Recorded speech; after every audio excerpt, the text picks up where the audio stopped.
तो पुण्यात्माओं, आप जिन्हें अभी तक जो सुना परमेश्वर जी के मुख कमल से कि सारनाम कितना महत्व की वस्तु है, सारनाम कब दिया जाता है, कब सतनाम की कमाई पूरी होगी, कब परमेश्वर उसको देखेगा, और भगत के अंदर क्या क्या लक्षण होना चाहिए, कैसे भगत जीवित ही मृतक होना चाहिए, मिट्टी के समान हो जाना चाहिए, पैर की दूब हो जाना चाहिए। जिस प्रकार घास के ऊपर चाहे कोई नंगे पैर चले, चाहे कोई थूके, चाहे कोई लैट्रिन करे, चाहे कोई बाथरूम करे, घास उलट के जवाब नहीं देती। उसी प्रकार जब एक जीव आत्मा सतगुरु का ज्ञान सुनकर इस कदर अधीन हो जाएगी, प्रेमी हो जाएगी, उसके बाद परमेश्वर उसको वो अनमोल जड़ी बूटी देंगे, तभी वो काम करती है। तो अब आपको सबसे पहले जो ये कहता है कि मैंने वो अनमोल जड़ी बूटी सन 1997 से पहले ही प्राप्त कर ली, स्वयं सतगुरु रामपाल जी महाराज जी का कलयुगी भाई महेंद्र, जो कि सन 2014 बरवाला कांड के बाद से भगोड़ा घोषित है। भगोड़ा, पुण्यात्माओं ध्यान से शब्द सुनो, ये सतगुरु रामपाल जी महाराज जी का भगत कभी गलत नहीं कर सकता, और गलत नहीं करेगा तो वो पुलिस के आगे भगोड़ा बन के नहीं घूमेगा। और यदि जबरदस्ती उसके ऊपर किसी ने दोष लगा दिया, झूठा आरोप लगा दिया, तो भी संत रामपाल जी महाराज जी का भगत पुलिस के आगे नहीं भगेगा। वो अपने गुरु पे विश्वास करके उसका सामना करेगा, जैसे मेरे गुरुदेव कर रहे हैं, मेरे भाई लोग कर रहे हैं। तो जो व्यक्ति 6 साल से छुपता हुआ फिर रहा है, भगत समाज के सामने नहीं आ रहा, पुलिस के सामने नहीं आ रहा, उसके अंदर कितना दोष होगा। और वो व्यक्ति कहता है कि मैंने 1997 से पहले ही सारनाम ले लिया। खुद उसका इंटरव्यू आज आपको सुनाएंगे। सुनिए, सतगुरु रामपाल जी महाराज जी के कलयुगी भाई, जो कि सतलोक आश्रम मैनेजमेंट हरियाणा का मुखिया और पुलिस की लिस्ट में वांटेड है, भगोड़ा बन के घूम रहा है। सारनामी होने के बाद भगोड़ा, पुण्यात्माओं, ट्र ट्र नकली बंदूक थमा रखी है, नकली, असली बंदूक वाला नहीं भगेगा। जिसके पास में असली बंदूक हो ना, वो भगता नहीं है, उसको पता है कि मेरे पास में पावर है। ये तो नकली वाला भगेगा जिसको पता है कि ये कुछ नहीं कर पाएगी। तो महेंद्र जी का खुद का आप इंटरव्यू सुनिए, और परमेश्वर क्या कहते हैं पुण्यात्माओं, कि वाणी ही से पहचानिए कुटिल नीत की घात, कि जो वाणी जो किसी व्यक्ति के मुख से निकलती है, उससे वाणी से ही उसके अंतःकरण का मालूम पड़ जाता है कि इसके विचार क्या हैं। तो कहते हैं वाणी ही से पहचानिए कुटिल नीत की घात, अंदर की करनी की निकले मुख से बात। इस इंटरव्यू में महेंद्र जी के मुख से उसके अंदर जो कुटिलता है, उसके अंदर इस भक्ति को समझने की जो सामर्थ्यता है, वो सारी सब कुछ निकल के सामने आ जाएंगी। और परमेश्वर कहते हैं कि साधु शब्दां परखिए दुख पड़े घरनार, सूरवीर जद जानिए जब रण बाजे तलवार। भगत संत की पहचान उसके शब्दों से होती है। तो ये महेंद्र जी का 5 मिनट का इंटरव्यू है। इस 5 मिनट के इंटरव्यू में, और फिर कबीर सागर के सरलार्थ में परमेश्वर ने जो अपने हाथ से लिख रखा है, उन दोनों सबूतों से यह जग जाहिर हो जाएगा कि परमेश्वर ने महेंद्र जी को असली सारनाम नहीं दिया है।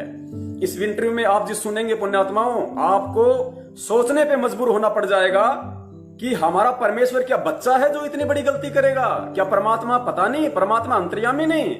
महेंद्र जी कह रहे हैं कि मैंने दादा गुरुदेव जी से नाम लिया, फिर संत रामपाल जी महाराज जी को नाम दीक्षा देने का आदेश हुआ, फिर हमने दोबारा से संत रामपाल जी महाराज जी से नाम दीक्षा ली, फिर हमने उनसे सारनाम भी लिया। लेकिन पुण्यात्माओं सोचना, महेंद्र जी कह रहे हैं कि सारनाम लेने के बाद भी मुझे यह विश्वास नहीं हो रहा था कि कबीर जी भगवान है। पुण्यात्माओं, जिस व्यक्ति को इतना ही विश्वास नहीं कि Kabir is God, Kabir is God, जो कबीर के मार्ग पे चल रहा है, कबीर उसको अपना मंत्र कैसे दे देगा, वो संजीवनी जड़ी बूटी कैसे दे देगा, वो सारनाम उसको कैसे दे देगा? जो ये कह रहा है कि सारनाम लेने के बाद भी मुझे विश्वास नहीं था कि कबीर ही भगवान है, उस समय ये श्री कृष्ण जी को ही भगवान माना करता था। तो पुण्यात्माओं, ये सोचने की बात है। वैसे तो इस बात से बड़ा कोई सबूत हो ही नहीं सकता कि हमारा परमेश्वर अंतर्यामी है, समर्थ है। जो व्यक्ति कबीर जी को भगवान ही नहीं मानता, इतने सत्संग सुन के, और कह रहा है कि जी आप मुझे शास्त्रों में दिखाओ, जबकि कह रहा है कि सारनाम मुझे मिल गया, और सारनाम मिलने के बाद कह रहा है कि कबीर जी भगवान नहीं, मुझे विश्वास नहीं। पुण्यात्माओं, उस व्यक्ति को क्या असली सारनाम दिया जा सकता है? क्या वो मोक्ष मंत्र की जड़ी बूटी उसको दी जा सकती है? जिस व्यक्ति को यह नहीं पता कि बंदूक का मुंह इधर होता है या इधर होता है, क्या भारतीय सेना का जनरल उसको लड़ाई लड़ने के लिए AK-47 दे के बॉर्डर पे भेज देगा? जिसको ये नहीं पता कि बंदूक इधर से चलेगी इधर से चलेगी, क्या उसको नहीं पता कि ये नालायक हमारी तरफ मुंह करके मार देगा, सबको मारेगा? तो पुण्यात्माओं, ये इंटरव्यू सबसे बड़ा सबूत है कि आज तक सतगुरु रामपाल जी महाराज जी ने असली सार नाम किसी को दिया ही नहीं, कोई उसके योग्य हुआ ही नहीं। सुनिए महेंद्र जी का इंटरव्यू, ध्यान से सुनना पुण्यात्मा, ध्यान से इस बात को, क्योंकि परमेश्वर ने 1997 से पहले कोई शास्त्र खोल के नहीं दिखाए, कोई शास्त्र खोल के नहीं दिखा। इसीलिए महेंद्र कह रहा है कि सार नाम लेने के बाद भी मुझे यह विश्वास नहीं था कि कबीर जी भगवान है, और मैं गुरुजी से कहता था कि गुरुजी मुझे शास्त्रों में दिखाओ कि कबीर भगवान है, गुरुजी मुझे वेदों में दिखाओ कि कबीर भगवान है। पुण्यात्मा, सार नाम उस व्यक्ति को वो सतगुरु, वो कबीर कैसे दे देगा जिसको कबीर पर ही विश्वास नहीं कि कबीर इज गॉड। ये सबसे बड़ा एग्जाम्पल है। सुनिए महेंद्र जी के मुख से, मुख कमल से तो हम उस परमात्मा के लिए यूज करेंगे, मुख से सुनिएगा। और गुरुजी लंच टाइम में मेरे पास रोजाना आते थे, लगभग 4 महीने लगातार आए और सत्संग की, भक्ति की बातें बताने लगे कि भक्ति करनी चाहिए, भक्ति से दुख दूर होते हैं, सुख मिलता है, मोक्ष मिलता है। लेकिन मेरी रुचि विशेष नहीं थी और मैं महाराज जी को मना भी नहीं कर सकता था कि मेरे पास क्यों आए, क्योंकि बड़े भाई साहब थे। तो मैं अंदर से दुखी बहुत था कि रात को ड्यूटी करते हैं, दिन में ये आगे बैठ जाते हैं। लेकिन एक दिन मैंने कह ही दिया कि भक्ति में कुछ नहीं रखा, काम करो और बच्चों का पालन पोषण करो, इससे बड़ी कोई भक्ति नहीं है।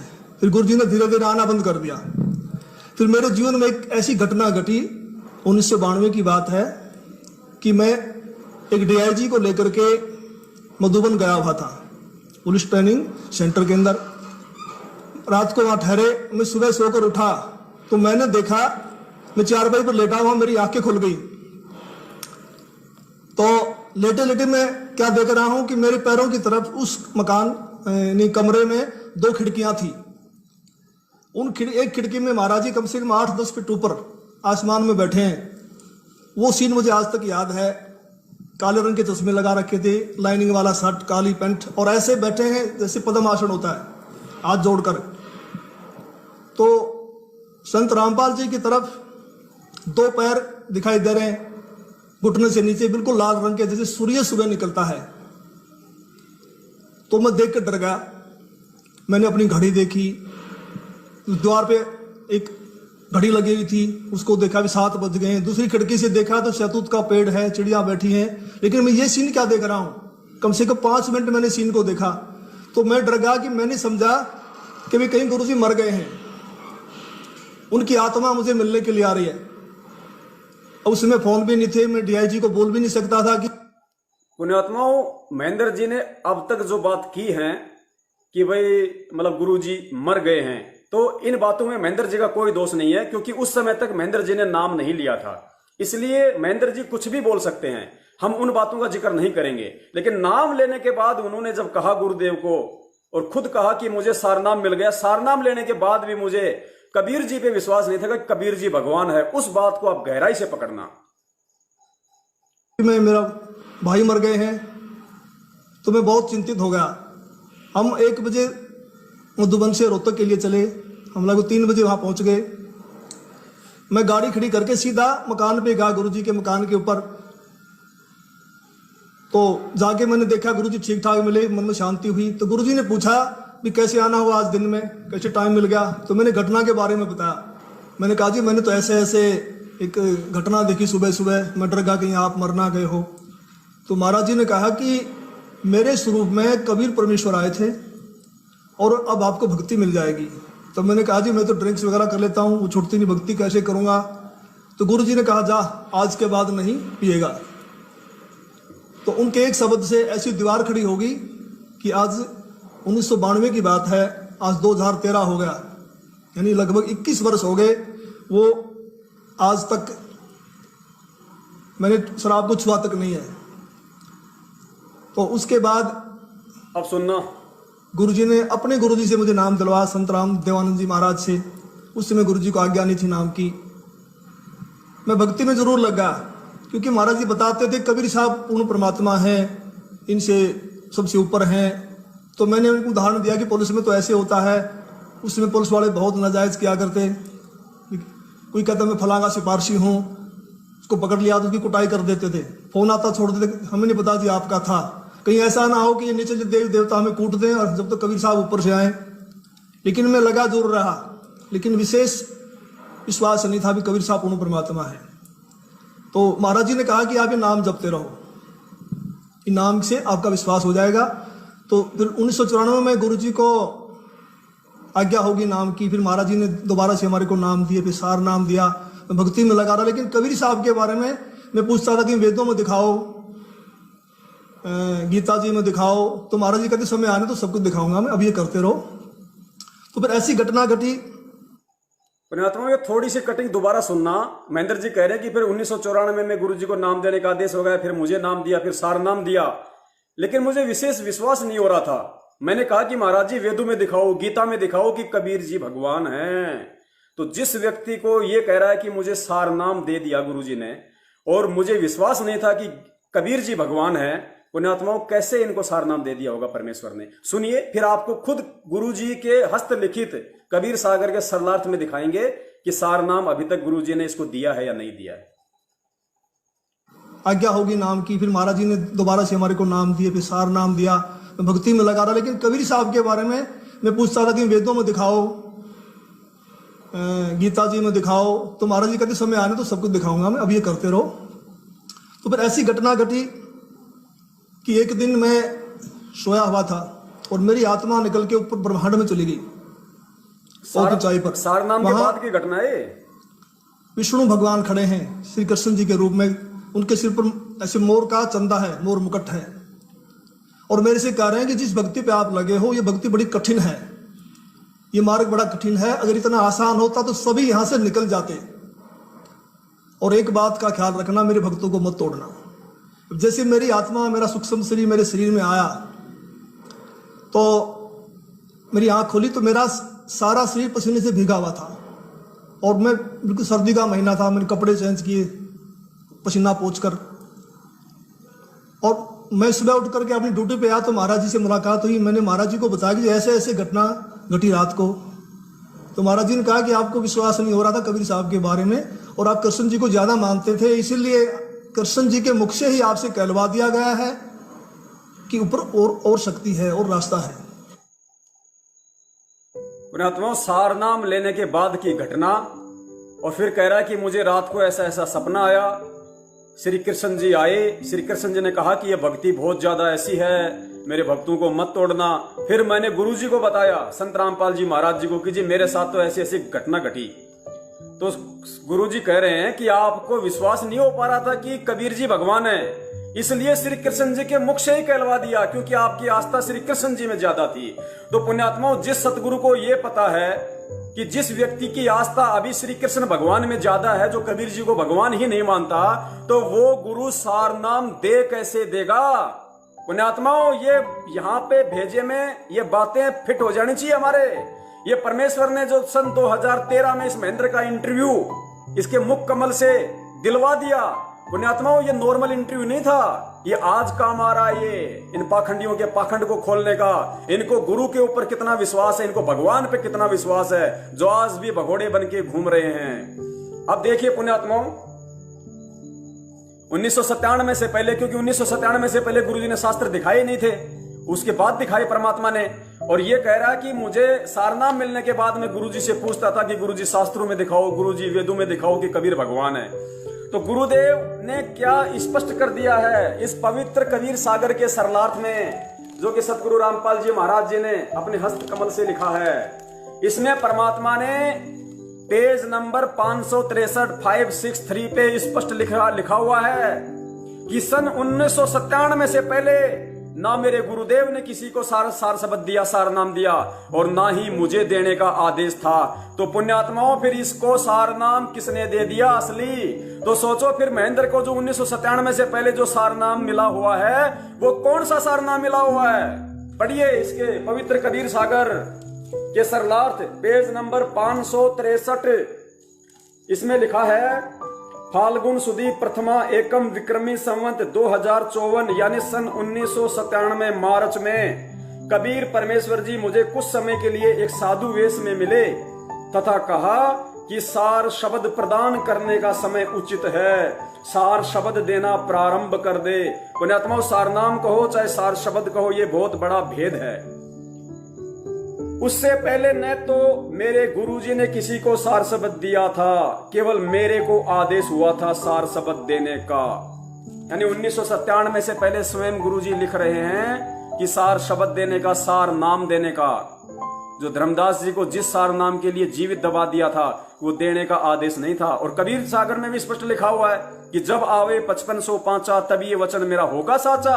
उससे पहले तो सार नाम सार शब्द किसी को देना ही नहीं था। तो पुण्यात्माओं, ये भाई तो 1997 के पहले की घटना बता रहा है कि फिर गुरुजी ने मेरे को सार नाम दिया, लेकिन मेरे को विशेष विश्वास नहीं था कि कबीर जी भगवान है। तो चलो हम तो इसी बात को मान लेते हैं कि जिस व्यक्ति को इतना विश्वास नहीं कि कबीर जी भगवान हैं, उस व्यक्ति को वो परम पूज्य गुरुदेव सतगुरु रामपाल जी महाराज जी कैसे असली सार नाम दे देगा। जबकि सार नाम की अधिकारी तो वो आत्मा होगी जिसको अपने गुरु में ही कबीर नजर आएगा, जिसको गुरु अलग दिखाई देगा और कबीर अलग दिखाई देगा। जो कबीर को भगवान मान लेगा कि कबीर जी भगवान, उसको भी सार नाम नहीं मिलेगा। सार नाम उसको मिलेगा जिसको ये कन्फर्म हो जाएगा कि कबीर स्वयं मेरा गुरु है, मेरे गुरु के रूप में स्वयं कबीर है मेरे लिए और कोई कबीर नहीं है। वो आत्मा असली सार नाम की अधिकारी होगी। पुण्यात्मा, इसलिए ये रिहर्सल चल रही थी अभी तक। और आज जो परमेश्वर खुलासे करवा रहे हैं, जो परमेश्वर के अनमोल सत्संग आज हमारी आंखों के सामने आ रहे हैं, आज से पहले नहीं आ रहे थे। बरवाला कांड से पहले हमें गुरुजी के सत्संगों का मतलब भी समझ में नहीं आता था कि परमात्मा किस सत्संग के माध्यम से क्या संदेशा देना चाह रहे हैं, किस सत्संग के माध्यम से, किस कहानी के माध्यम से, किस कथा के माध्यम से वो परमेश्वर हमें क्या समझाना चाह रहे हैं, हम नहीं समझ पाए। पुण्यात्माओं, बरवाला कांड के बाद हम सतगुरुदेव जी के सत्संगों का अर्थ समझने लगे। हमसे मतलब ये भगत समाज, चाहे कोई 1994 से जुड़ा हो, चाहे 2014 में जुड़ा हो, उन भक्तों को गुरुजी के सत्संगों का मतलब ही आज समझ में आने लगा है। तो आप जी ने देख लिया इसमें स्पष्ट। पुण्यात्माओं, छींट भी नहीं लगने दी परमेश्वर ने। अब चलिए आगे बढ़ते हैं। अब देखिए पुण्यात्माओं, ये व्यक्ति महेंद्र सन 1997 से पहले नहीं, ये इसकी रिकॉर्डिंग है सन 2018 की, मुझ पवन दास के साथ, बरवाला कांड के 4 साल बाद की, सन 2018 की। चक्कर क्या था कि मुझ पवन दास के अंदर परमात्मा ने प्रेरणा करके भगत समाज के नंबर इकट्ठे करवाने शुरू कर दिए। और दास ने सभी भक्तों के, जिनके पास सादा मोबाइल था, बटन वाला मोबाइल था, दास ने सबके नंबर इकट्ठे करने शुरू कर दिए। दास के पास लगभग 25 से 30 हजार भक्तों के नंबर हो गए। और दास सभी के पर्सनल नंबर पे बल्क एसएमएस के माध्यम से, डीएम कबीरा के माध्यम से तारीखों के मैसेज भेजा करता था। उस समय मुझे भी सच्चाई का पूरी तरह से पता नहीं था। ओ सॉरी, 2018 नहीं, 2016 की बात है। सॉरी, 2016 की बात है। तो दास भगत समाज को यह संदेश भेजा करता था कि भाई तारीखों पे जाना है, आज गुरुजी की तारीख है। तो दास ने अपने मोबाइल में वो एप्लीकेशन सेट कर रखी थी बल्क एसएमएस की, यानी एक हिंदी में मैसेज टाइप किया, वो मैसेज 5 सेकंड में 30,000 भक्तों के सीधे डायरेक्ट मैसेज बॉक्स में जाता था, चाहे जिसका एंड्रॉइड फोन हो, चाहे जिसका बटन वाला फोन हो। तो उस संदेश को लेके जो नवीन सोनीपत है, महेंद्र का राइट हैंड है, जो सभी स्टेट कोऑर्डिनेटरों का बाप है, यानी महेंद्र आदेश देता है नवीन को, नवीन के पीछे चलते हैं सारे स्टेट कोऑर्डिनेटर, और स्टेट कोऑर्डिनेटर के पीछे चलते हैं डिस्ट्रिक्ट कोऑर्डिनेटर, फिर नीचे वाले। तो उस नवीन ने कहा कि पवन, ये तेरा सिस्टम, ये तेरे नंबर हमारे को दे दे। दास ने कहा कि नहीं दूंगा, अगर परमात्मा ने मुझे निमित्त बनाया है तो मैं सेवा कर रहा हूं, तुम्हें दिक्कत क्या है।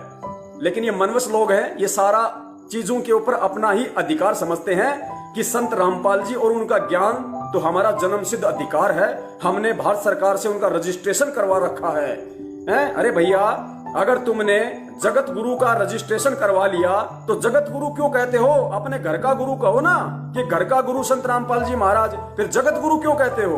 भाई ये जगत का गुरु है तो जगत का गुरु है, ये किसी के बाप की पर्सनल प्रॉपर्टी नहीं है, ये यूनिवर्सल प्रॉपर्टी है संत रामपाल जी महाराज, देश दुनिया की धरोहर है। तो नवीन ने कहा कि मुझे दे दे, मैंने मना कर दिया, नहीं दूंगा। तो इन नवीन ने महेंद्र से मेरी शिकायत कर दी, इस काल के एजेंट से। महेंद्र ने फिर मुझे फोन किया। उससे पहले मैंने यह कहा था कि मुझे अगर ज्यादा फोर्स करोगे तो मैं गुरुजी के पास में जेल में प्रार्थना भिजवा दूंगा, मेरे सोर्स हैं, है कोई ऐसी जगह जहां से मैं गुरुजी से प्रार्थना लगवा दूंगा और तुम्हारी सारी हरकतें वहां बताऊंगा। तो तुरंत महेंद्र का फोन आया मेरे नंबर पे, और महेंद्र ने मुझे क्या कहा कि भाई ये मैसेजू उशुजू का क्या चक्कर चल रहा है, ये डीएम कबीरा का। मैंने कहा भगत जी कोई चक्कर नहीं, वो तो नवीन ने पता नहीं क्यों ऐसे मैसेज डाल दिया कि पवन गुरुद्रोही है, पवन गुरुद्रोही है। बोला कोई बात नहीं, मैं नवीन को बोलता हूं दोबारा से सेट करो, ऐसे तो सब में काल घुस जाएगा। जिसमें खुद में काल घसा हुआ है, दास को शिक्षा दे रहा है कि ऐसे लड़ोगे तो आपस में काल घुस जाएगा। तो बरवाला कांड में क्या तुमने शांति स्थापना की थी? उस समय तुम्हारे अंदर काल नहीं घुसा था। तो बाद में दास को कह रहा है कि मुझे पता चला है कि तुम कह रहे हो कि मैं जेल में गुरुजी के पास में प्रार्थना भेजूंगा। पुण्यात्मा ध्यान से सुनना ये शब्द है, साधु शब्दां परखिए और वाणी ही से उपजे कुटिल नीत की घात। वाणी ही से पहचानिए कुटिल नीत की घात। जिसकी नीयत कुटिल हो, उस व्यक्ति के अंदर क्या भाव है, क्या चल रहा है, उसकी वाणी से पहचाना जाता है। ये इस वाणी में दास को कह रहा है कि मुझे पता चला कि तुम जेल में गुरुजी के पास प्रार्थना भेज रहे हो। गुरुजी से प्रार्थना होने के बाद भी मेरी मंजूरी जरूरी है। ये कौन कह रहा है? महेंद्र दास, महेंद्र भगोड़ा। सारी सृष्टि के रचनहार, जाके अर्ध रूम पर सकल पसारा, ऐसा पूर्ण ब्रह्म हमारा। जिस सतगुरु रामपाल जी महाराज जी के आधे बाल के ऊपर पूरी सृष्टि नहीं है, उस समर्थ के विषय में कह रहा है कि उनसे प्रार्थना लगाने के बाद भी, और वो जो जवाब देंगे उस जवाब का क्या करना है, मानना है नहीं मानना है, उसके लिए मेरी मंजूरी चाहिए इस दो कोड़ी के जीव की। पुण्यात्माओं, ये शब्द जो व्यक्ति अपने गुरु के लिए यूज कर दे, सोचो वो तो उसको अपना भाई भी नहीं मानता, क्योंकि भारतीय संस्कृति में बड़े भाई को पिता तुल्य समझा जाता है। तो पुण्यात्माओं ये शब्द सुनिए, 2016 के, कहता है 97 में मुझे सारनाम मिल गया। सारनाम प्राप्त प्राणी के ये शब्द, कुएं में कूद के मर जाना चाहिए नालायक को, जो अपने सतगुरु के विषय में ये शब्द कह रहा है कि उनसे प्रार्थना होने के बाद भी मेरी मंजूरी जरूरी है, गुरु जी का आदेश है। नाम तुम्हारा ले करूं आवाजा, गुरु का ही नाम लेके गुरु पे ही थोपना। सुनिए रिकॉर्डिंग।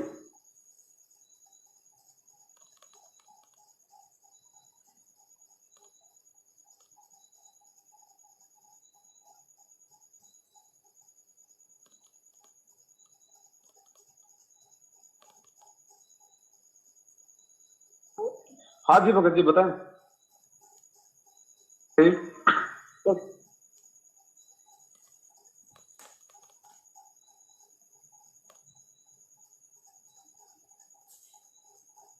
सुनिए। तो कौन सी बोल रहे हैं क्या? हाँ जी मैं मोहल्ला बोल रहा था। मोहल्ला जी बोल भगत रहा जी। है। हेलो। हाँ जी भगत जी बताएं। हाँ कैसे हो? ठीक हो? दया भगत जी परमात्मा जी। वो क्या चक्कर पर ध्यान मैसेज होगा भगत जी मैसेज क्या चक्कर पर देंगे आप लोगों को आपस में? नहीं भगत जी पता नहीं, वो आज उनसे नवीन भगत जी से बातचीत हुई थी तो काफी कुछ उन्होंने जो मतलब व्हाट्सएप पे भी मतलब फैला दिया इस तरीके से, जबकि दास की तो दास ने तो ऐसी कोई गलती भी नहीं की। ऐसा है ना, मैं प्रोसीजर बताऊंगा आपको, ठीक है ना? ऐसे ना उस आपस में इसका काल घुस जाएगा सब में। जैसे कोई मैसेज आता है वो गुरु जी के थ्रू मेरे पास होता है, उनके पास होता है। जी भगत जी जी। तो हम ऐसा करेंगे, सिस्टम बनाएंगे, लिंक बनाएंगे आपको। मैं नवीन को बोलूंगा अभी तो आपके लिंक में आप करो, बाकी अपने नाम से मेरे नाम से डीएम कबीरा को दे दो, तो वो वहां से सिलेक्ट कर दिया सबको। जी भगत जी है ना? जी जी हाँ है ना? ना, ऐसा नहीं ना जैसे आप कहते हो मैंने सुना था आपका व्हाट्सएप का वो। अब सुनो, ये कह रहा है कि मैंने सुना था आपका व्हाट्सएप का वो मैसेज जिसमें आप कह रहे थे कि मैं गुरुजी से प्रार्थना लगाऊंगा। गुरुजी से प्रार्थना लगने के बाद भी मेरी मंजूरी जरूरी है। मैंने सुना था आपका व्हाट्सएप का वो रिकॉर्डिंग जी। मैं इतनी बार को दोबारा प्रार्थना कराऊंगा, प्रार्थना के बाद भी मेरी मंजूरी जरूरी है। किसी प्रकार की प्रार्थना हो, गुरु जी का आदेश, किसी भी प्रकार की प्रार्थना हो, गुरुजी से प्रार्थना के बाद मेरी मंजूरी जरूरी है। पुण्यात्मा, ये शब्द कौन बोलेगा? ये शब्द काल बोल सकता है। काल 21 ब्रह्मांड का वो प्राणी जिसका सतगुरु रामपाल जी महाराज जी गुरु है, वो अपने गुरु के लिए ये शब्द उच्चारित नहीं कर सकता। ये सत भक्ति है पुण्यात्माओं। इसी पाखंड की पोल तो परमात्मा ने आज खुलवानी थी और ये साबित करना था कि परमेश्वर ने अभी तक असली सारनाम किसी को नहीं दिया। फिर ये रोहतक में उस 15 रुपए की डीवीडी में आलू टमाटर की तरह वहां 15-15 हजार रुपए देके जो नकली सारनाम ले आए और अपने आप को हिटलर समझ रहे हैं। तो पुण्यात्माओं, कितने बड़े कर्म फोड़ लिए तुम लोगों ने। मैं इतनी बार को दोबारा प्रार्थना कराऊंगा, प्रार्थना के बाद भी मेरी मंजूरी जरूरी है। किसी प्रकार की प्रार्थना हो, गुरु जी का आदेश है, मेरे से सगुण प्रार्थना होगी।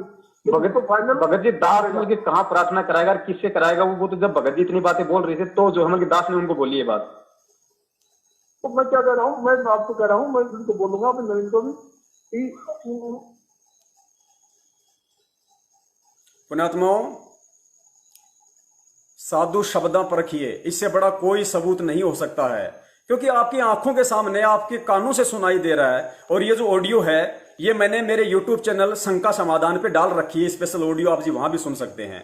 शंका समाधान हिंदी में टाइप करना, यूट्यूब पे शंका समाधान मेरा यूट्यूब चैनल है, स्पेशली ये 2 मिनट की ऑडियो मैंने वहां डाल रखी है, आप जी सुन लेना पुण्यात्माओं, और विचार करना कि आप लोग किन मनवश लोगों के कहने पे इन फर्जी नामदान केंद्रों से आप जी जुड़े हो, और किन मनवश लोगों के कहने पे आप ये ज्योति पाठ का दान इन कुपात्रों को देकर, जो व्यक्ति ये कह दे कि गुरुजी से प्रार्थना होने के बाद भी, संत रामपाल जी से प्रार्थना होने के बाद भी मेरी मंजूरी जरूरी है, वो संत रामपाल जी को अपना गुरु नहीं बल्कि खुद को संत रामपाल जी का गुरु साबित कर रहा है कि संत रामपाल जी मेरे से बड़ा नहीं है, मैं उससे बड़ा हूं, कि उनसे प्रार्थना होने के बाद मेरी मंजूरी जरूरी है। तो सोचो, अभी ये गुरु को कहां पहचान पाए? क्या ये सारनाम के अधिकारी हैं? गुरु के प्रति ऐसे जिसके विचार हो पुण्यात्मा, वो तो गुरु का सत्संग सुनने का भी अधिकारी नहीं है। प्रथम नाम तो बहुत दूर की बात है।